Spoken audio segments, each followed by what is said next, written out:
المتقين ولا عدوان إلا على الظالمين، ونشهد أن لا إله إلا الله وحده لا شريك له، ونشهد أن محمدا عبده ورسوله. يا مرحبا مرحبا يا مرحبا بكم، يا مرحبا ذات تبذير وإسراف، وإن تكن مرحبا إكثارها سرف فليس إكثارها فيكم بإسراف. عليكم يا أحبتنا السلام، وأتحفكم برحمته السلام، وبوأكم مساكن طيبات تحية من تبوأها سلام. فالسلام عليكم ورحمة الله وبركاته.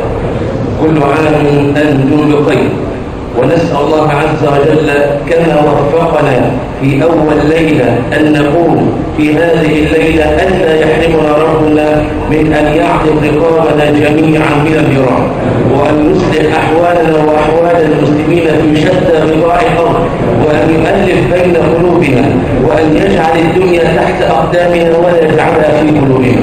أيها الإخوة الأحباب، الله عز وجل شرع لنا هذا الصيام لا لأن نجوع ولا لأن نستشعر بالظمأ، ولكن كما قال ربنا لعلكم تتقون. فحتى لا نطيل على حضراتكم، طبعا مصطفى قال لي ساعة بس ما تزودش، فمش عايزين اللي احنا خلي بالكم ساعة مش هي 60 دقيقة، ما تزعلوش قوي كده. صليتوا على النبي محمد، والله لقد اشتقنا اليكم كثيرا، ولكن نسأل الله ألا يحرمنا من هذه اللقاءات الإيمانية، ونسأل الله كما وفقنا في هذه الساعة أن نجتمع على طاعته أن يجمعنا يوم القيامة عند شفاعة النبي محمد صلى الله عليه وسلم. سئل أو روي أن الإمام أحمد رضي الله عنه وارضاه قال له أحد التلاميذ أن هناك تلميذ يقرأ القرآن في كل يوم، فقال ائتوا به. فلما جاء التلميذ فقال المربي الذي تربى على القرآن والسنة: يا فلان اذهب واقرأ القرآن وكأنك تقرأ القرآن أمامي، أنت كأننا بسمعه. فذهب وعاد في اليوم الثاني فقال: كم قرأت؟ قال: لن أتجاوز 10 أجزاء، 10 أجزاء بس.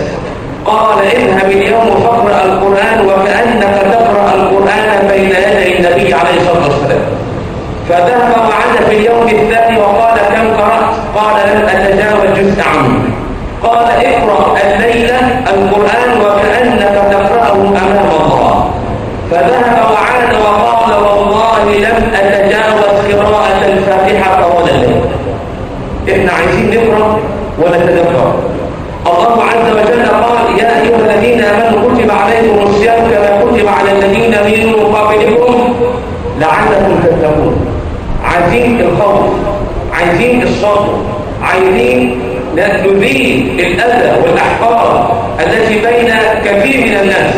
ولكن من دخل هذا البيت وهو بيت الكريم أكرمه الله بأن يزيل عنه هذه الكادرات التي تتعلق بقلوب بعض ممن لم يدخلون هذا البيت لعلكم تتقون. فما معنى التقوى وما هي الصفات وما هي الثمرات؟ في عجالة إن شاء الله، وإذا كتب الله لنا إن شاء الله العمر في الغد أو بعد الغد إن شاء الله سنشرع مع حضراتكم في شرح صفات عباد الرحمن، عشان نتعلم ما هي الصفات التي يتحلى بها الإنسان المسلم السوي العاقل. فالله عز وجل يقول: لعلكم تتقون.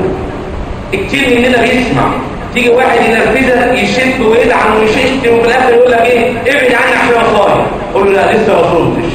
لعلكم تتقون ما وصلتش. خد بالك، التقوى ان يطاع فلا يعصى، وان يذكر فلا ينسى، وان يشكر فلا يكفر. كل واحد عايز يقول ان يطاع فلا يعصى.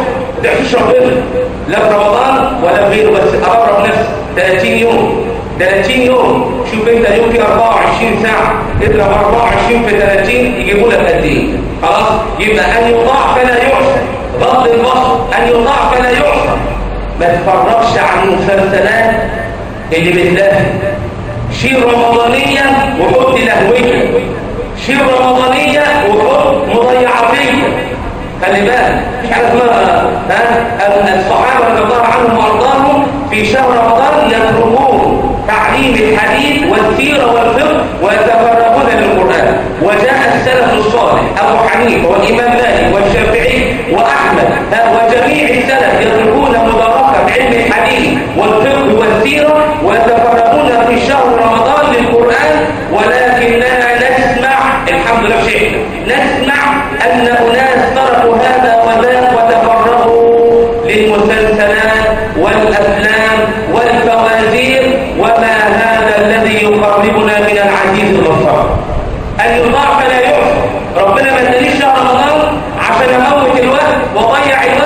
ان انا اتفرج على المسلسلات والفواتير وبتضحك، والله العظيم بتضحك لما تسمع واحد استضافوه ولا الجورنال يقول لك من الممثلين انا ما بعملش حاجه في شهر رمضان غير انني اعتكف لقراءه القران. يا سلام، يعني انت تضيع الصيام للناس وتقعد انت تتفرج؟ لا يا حبيبي مش هينفع.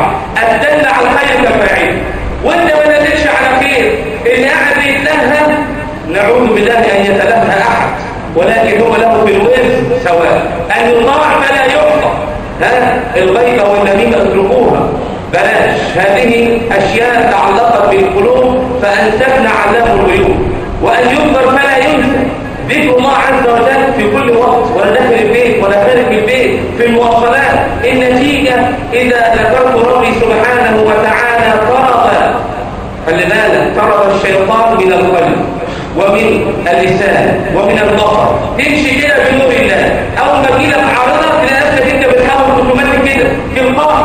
من الذي جعلك تغض البصر؟ الذي ذكرك سبحانه وتعالى. ان يطاع فلا يعصى، وان يذكر فلا ينسى، وان يشكر. اشكر ربنا. والله العظيم هناك اناس يعيشون في سوريا وفي فلسطين وفي القدس وفي شتى بقاع الارض، والله لا يجدون القمامه التي يرميها كثير منا في الطرقات. الزباله اللي اعزكم الله دي ناس مش لاقيينها.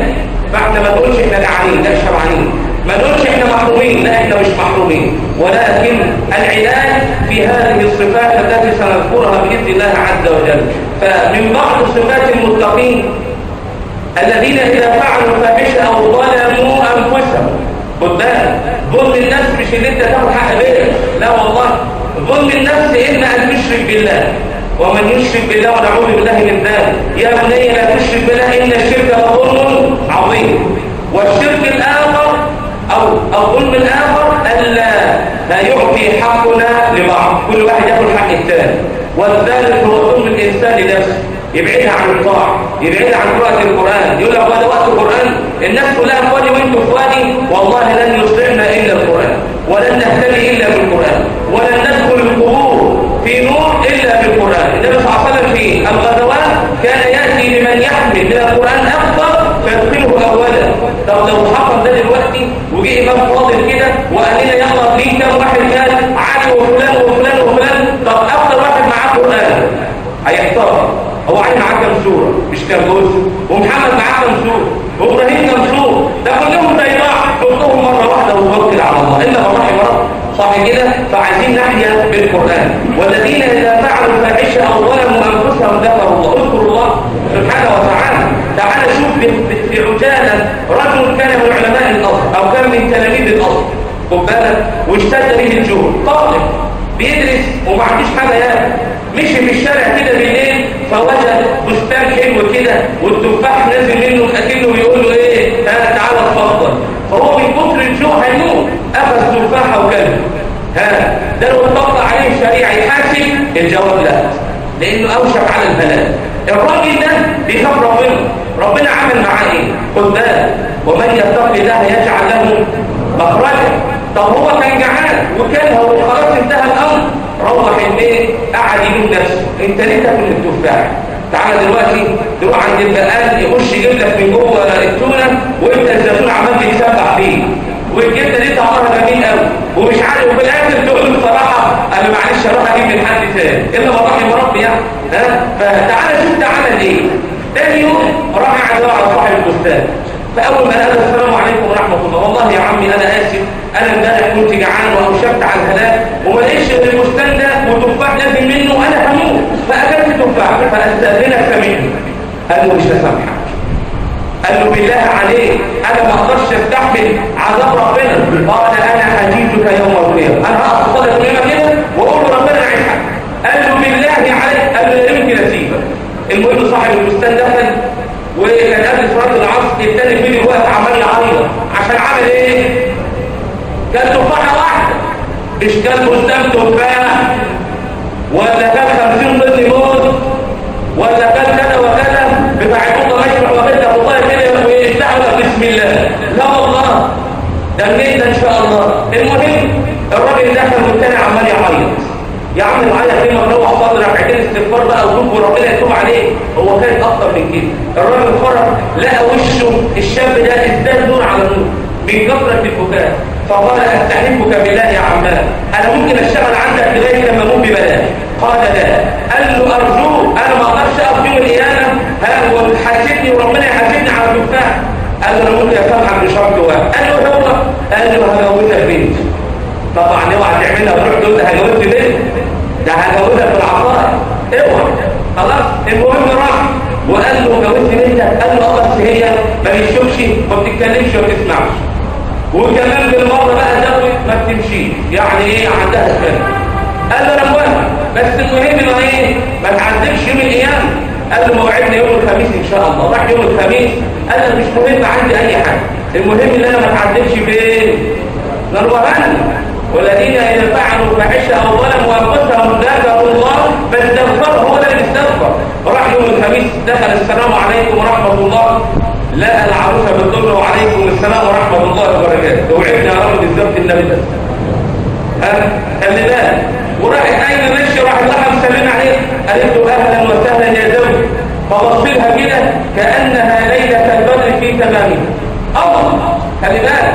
فبص لها كده وعايز يقول لها هو ابوك يضحك عليا؟ ده قال لي هي صماء وعمياء ومكماء وما بتمشيش وحالتها، يعني انا قلت خلاص هاخدها يمين واكبرها وايه وادفنها. قالت والله انا لا انظر الى الحرام ابدا، ولن اتكلم فيما يرضي الله، ولن اسمع الا ما يرضي الله، وما خطرت بقدمي الا في طاعه الله. خد بالك، دي ما بتشوفش ما بتسمعش ما بتتكلمش الا فيما يرضي الله. الزوجه دي مع الزوج ده اتجوزوا الاثنين وبعد سنه خلفوا مين؟ ابو حنيفه النعمان. ومن يتق الله يجعل له مخرجا. يبقى من صفات المتقين انهم يبتعدون عن المعاصي والذنوب.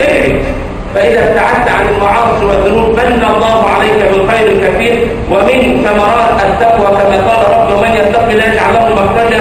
واحد يقول لي طب انا خايف على عيالي وليك شركه عم الشيخ، الدنيا مليانه واختلط هذا فذاك. اقول لك ربنا اداني علاج في القران في سوره النساء. قال ايه ربي عز وجل؟ وليخشى الذين لو تركوا من خلفهم ذريه ضعافا خافوا عليهم يعملوا ايه؟ فليتقوا الله وليقولوا قولا سديدا. عايز تحفظ عيالك من كل سوء، عايز تحفظ عيالك من الاكاذيب ومن الشياطين الانس والجن والمنافقين وكذا، اتق الله.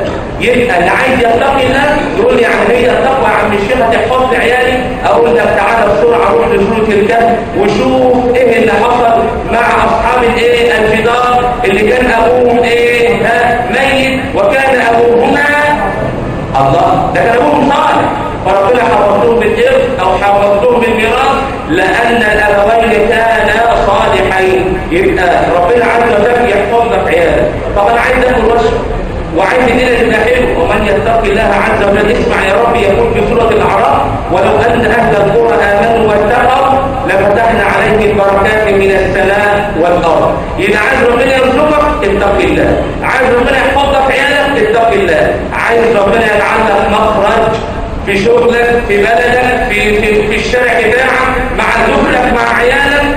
ومن يتق الله يجعل له مخرجا. خد بالك، التقوى هي سفينة النجاة. التقوى هي سفينة النجاة كما قال لقمان الحكيم حينما قال لابنه يا بني إن الدنيا بحر عميق غرق فيها من غرق من قبلنا. قال وما النجاة؟ قال سفينة النجاة هي تقوى الله وشراعها هو ذكر الله عز وجل. فلا تغفلوا ولا تتناسوا ولا تناموا إلا على القرآن. وحاولوا أن تتدبروا معاني آيات القرآن كما قال ربي سبحانه وتعالى لعلكم تتقون، لعلكم أن تخشوا ربكم سبحانه وتعالى بهذه الآيات. وسامحونا حتى لا نطيل على حضراتكم، فنسأل الله عز وجل أن يجعل هذه الليلة وهي أول ليلة من